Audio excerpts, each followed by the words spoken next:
Good evening, everyone. Today, we are going to be discussing a very important topic that is unlock your leadership potential. They say that no one is a born leader. Yes, nobody is born as a leader, but there is nobody stopping you from becoming one. So, come on, let's discuss a few points on how you could be an active leader. First and foremost, leadership is not a degree or a certificate that you get from some university or from some institute. It's a skill that you need to be working upon of getting through your dedication, practice, and your commitment to growth. If you have all these, yes, you can become a leader too. First and foremost, believe in your ability to develop the leadership skills. What you need to do for that? You need to embrace challenges. You need to learn to give from your feedback, and you need to persist with your face of setbacks. See, when we are working, we may encounter a certain good days and certain bad days. Now, how we react or how we respond when we have a bad day decides how persistent we are. So basically, what happens is if you fail, you don't just give up everything and oh no, nothing is working good for me, so I'm giving up. No, that doesn't work that way. You need to be persistent in your effort. Okay, today it didn't work. Let's redo it. Let's rework on it. Let's look at some other way of getting things done. So that's what will make you persistent. That is what will make you face the setbacks. See, remember one thing, that leadership will always demand active engagement. It will expect you to be eager to learn. You need to participate in team projects. You need to be volunteering in some leadership roles. Remember, leadership is a journey which is never ending. You always have to learn new things. You may need to seek mentors for that. You may need to read books, attend some trainings, go for some workshops, and look for each and every opportunity that makes you better.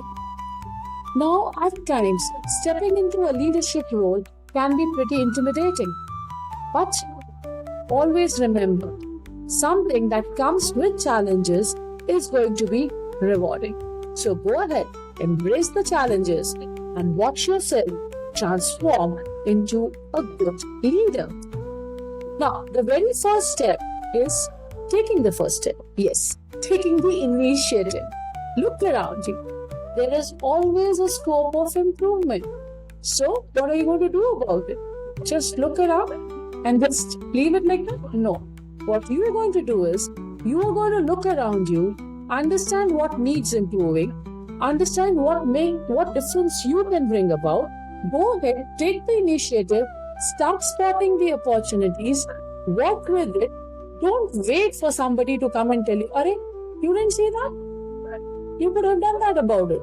Sorry? Go ahead. Before somebody comes and tells you that please do this or please do that, you go ahead and do it. Isn't it? Secondly, always remember that you need to be self-driven. That means you do not need anybody to be supervising you that, okay, are you doing your job? No, you don't need to be doing that. You need to be deciding your work. You need to be planning your work. You need to be setting your goals, plan your work, take the ownership of yourself and your tasks, and demonstrate that you are independent. Exceed the expectations of people around you. And that little extra that needs to achieve success.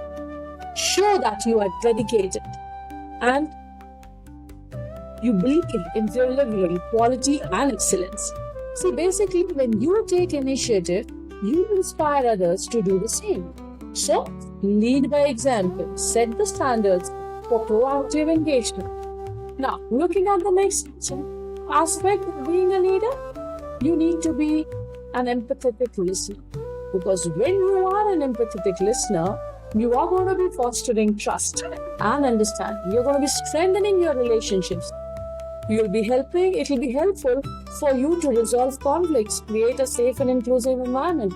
All you need to do is, when somebody walks to you, take a pause, stop your work, listen to me, focus, Look at them.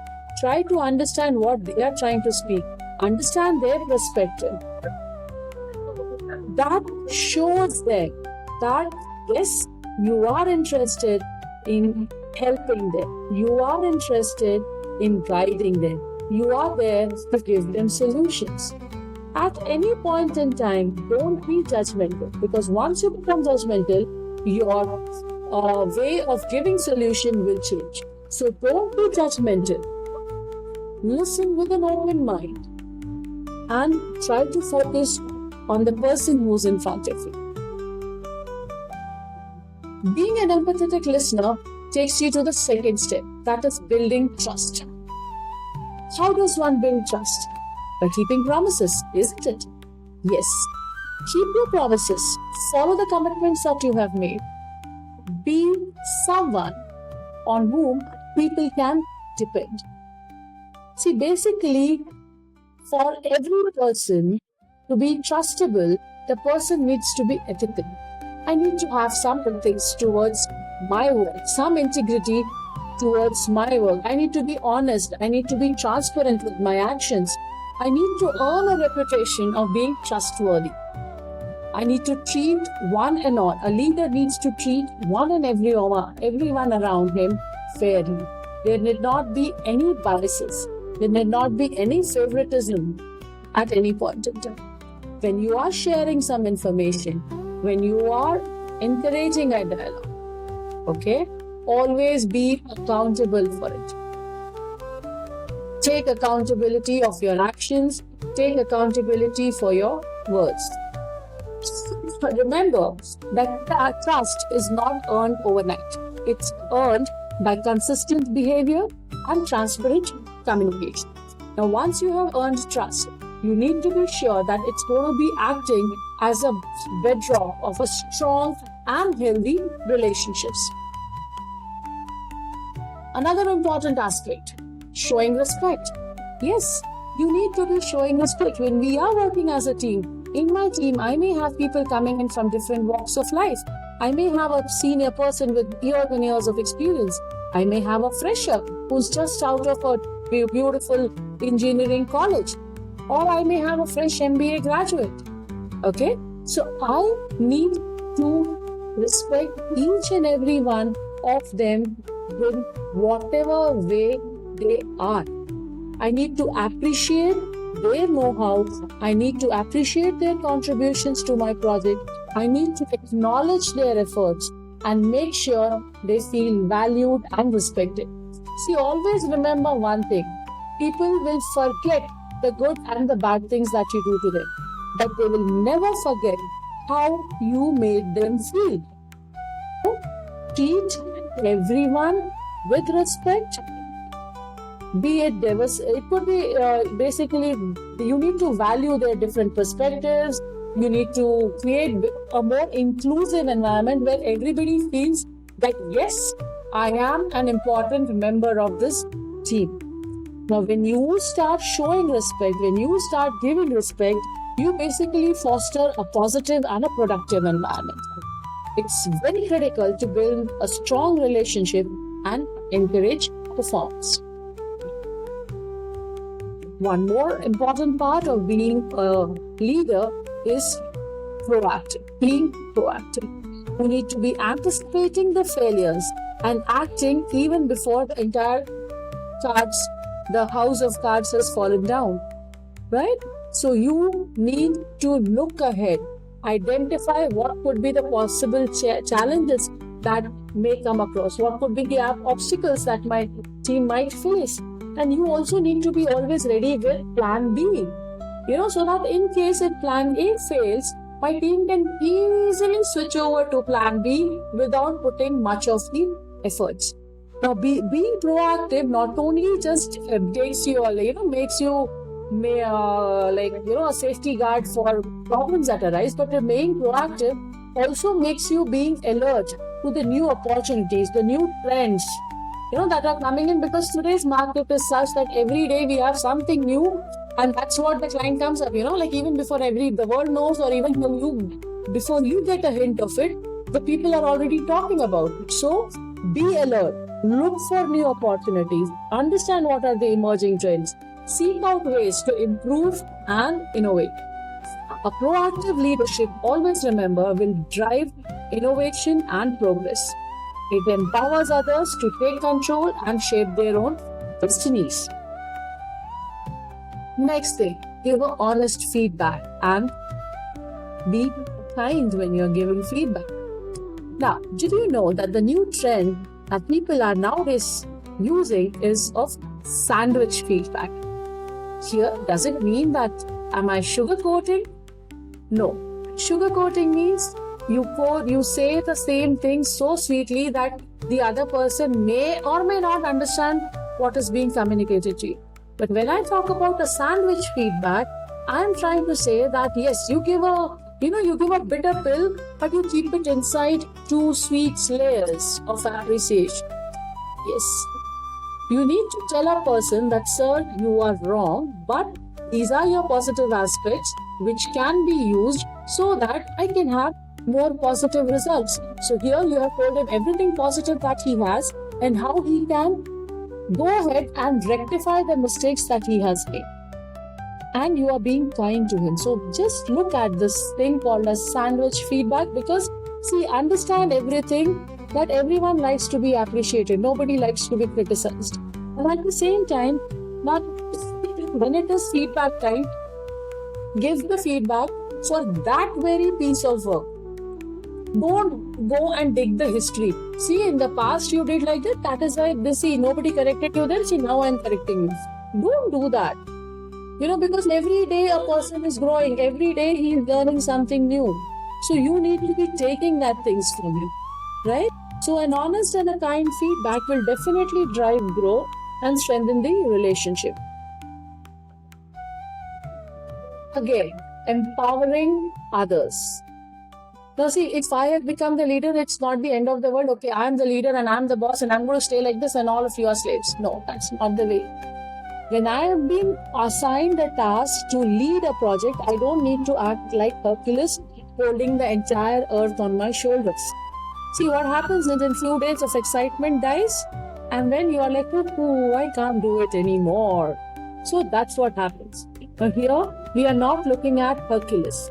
Here, we are looking at a person who will plan his tasks, break them into subtasks, give it to his team, make the team understand that yes, you are responsible for it. You have to take ownership of this, and I'll be guiding you, I'll be mentoring you for achieving the success for that particular task. You need to be coaching your team. You need to be giving them the freedom to take decisions. You need to be, of course, guiding them, mentoring them, coaching them, and they need to develop confidence to deliver. You need to acknowledge, you need to celebrate their success. You need to give them the credit wherever it is due. Make them feel that yes, you are valued and you are appreciated. Empowering others leads to shared success. It creates a more engaged and productive team. Of course, the most important, lastly, that be the leader you would follow. Of course, see, when I look up to some leaders, I like them for their certain qualities. Like I'm looking forward to our Prime Minister, Sri Narendra Modi. I like him as a leader. Why? Next point. I would say I like the qualities like how honest he is. I like his commitment to the way he is committed to our development. I like the way he is honest, he is respectful. I like all these things, right? So isn't it that's okay by just liking those qualities? Is it enough? No. See, when I like such qualities in my leader, when I want to be a leader, I want my followers to be looking up to me. So I need to emulate those characteristics, those acts, those actions, those qualities into me where people will look up to me. Yes, this is what the leader I would more like to be. So you need to consider your actions before you partake in, because your actions will definitely impact others. So always strive to be a positive role model for people, emulate qualities that you admire in leaders, take the responsibilities or take the ownerships of your actions, admit your mistakes, learn from your errors, and demonstrate integrity. We always remember that the best leaders are those who create a positive and a supporting environment through their actions. Remember, leadership is not just a role, it's a continuous effort to improve yourself and help those around you. Thank you. We hope that this presentation has provided you with some useful insights. Remember that becoming a great leader does not happen overnight. It's not like, okay, reaching from destination 1 to destination 2. No, it isn't that. It's a continuous journey. And every day, why I'm calling it as a continuous journey is because every day you're going to be improving yourself. Being a leader is all about how well or how active or how proactive you are to improve yourself on an everyday basis. Because a good leader or an excellent leader does not stop improving. Right? So it's a journey and not a destination. You need to continue to seek knowledge and be curious. Apply what you have learned and do something meaningful. Thank you so much for your time and attention. This is Mukta signing off.